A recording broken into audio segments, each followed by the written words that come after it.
تو یارو اس میں کوئی تعجب کی بات ہے؟ ہم اپنی آنکھوں سے بے شمار مذہبی رسمیں دیکھتے ہیں جن کا پہلے آج سے 20 سال پہلے کوئی وجود، میں نے کبھی بات تعصب کی نہیں کی، لیکن صرف سمجھانے کے لیے کہتا ہوں، اللہ جانے کسی کا دل دکھانا مقصود، اور اگر کسی بھائی کو تکلیف ہو تو میں پیشگی معافی مانگ لیتا ہوں۔ ہمارا کام دل دکھانا نہیں، بات سمجھانا ہے۔ آج سے 5-7 سال پہلے آذان سے پہلے درود کا رواج تھا۔ فاروق آباد کے نوجوان لوگ بھی اس بات کے گواہ ہیں کہ 5-7 سال پہلے درود کا رواج اذان سے پہلے نہیں تھا۔ تو یہ چیز 5-7 سال پرانی یہ اسلام کی ہو سکتی ہے؟ اسلام کی بات تو وہ ہے جو 1400 سال پرانی ہو۔ نئی چیز اسلام کی بات ہو سکتی؟ ایک جلوس نکالتے ہیں سال کے ساتھ۔ لاہور کے اندر میرے محلے میں چینیاں والی مسجد کے پاس ایک بزرگ رہتے ہیں جو اپنے نام کے ساتھ لکھتے ہیں بانیہ جلوس۔ کیا لکھتے ہیں؟ بانیہ جلوس۔ 20-25 سال پہلے اس جلوس کا کوئی وجود نہیں تھا۔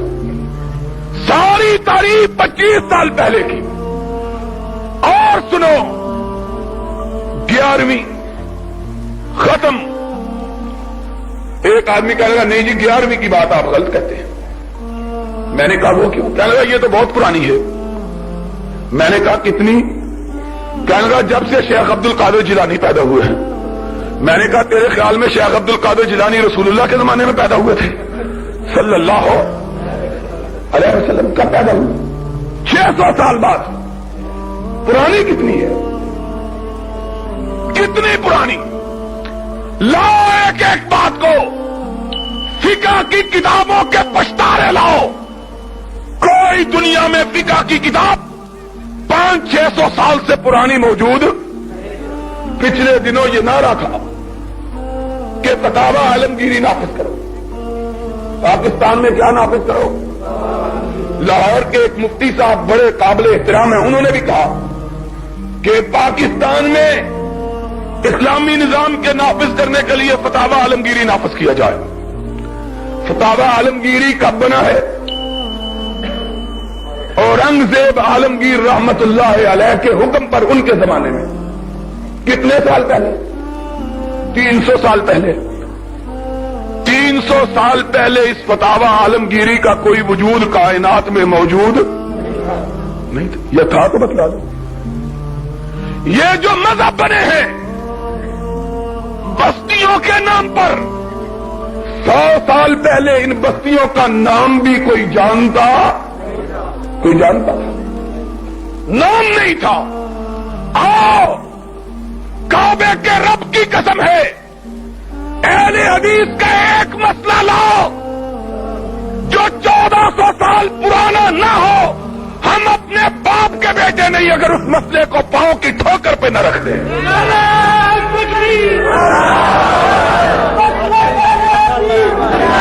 ایک مسئلہ اہل حدیث کا ایسا بیان کرو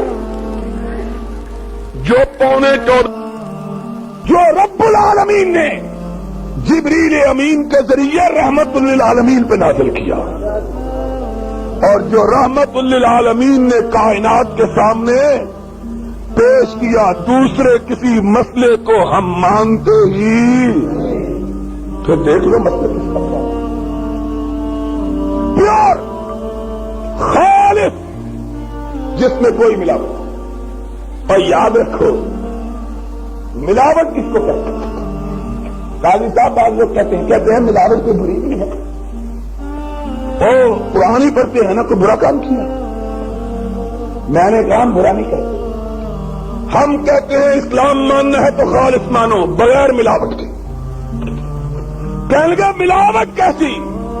ہم نے کہا اگر دودھ کے اندر پانی سرکاری نلکے کا ملا دیا جائے تو ملاوٹ نہیں ہوتی، دودھ خالص ہوتا ہے۔ اور اگر نہر کا ملا دیا جائے تب، اور اگر آب زمزم ملا دیا جائے تب، اگر دودھ کے اندر چاہے زمزم کا پانی ملا دو تب بھی دودھ خالص نہیں رہے گا۔ اگر اسلام کے اندر کسی نیک سے نیک آدمی کی بات بھی ملا دو اسلام خالص نہیں رہے گا۔ خالص اسلام صرف وہی ہے جو رب کے رسول نے صدیق و فاروق کو عطا کیا تھا، اور کوئی اسلام خالص باقی سب بناتے۔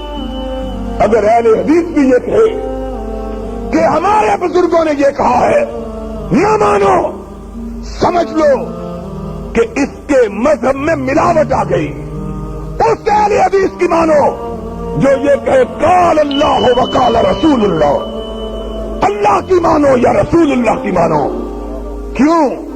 اللہ کی بات غلط نہیں ہو سکتی اور رسول کی بات کا ذمہ عرش والے نے خود لے لیا ہے۔ عرش والے نے ما ينطق عن الهوى ان هو الا وحی۔ جاؤ دنیا والوں کسی دوسرے کو کہو کہ وہ سینے پہ ہاتھ مار کے کہے کہ ہمارا ایک مسئلہ بھی ایسا نہیں جو قرآن و سنت کے خلاف نہ ہو۔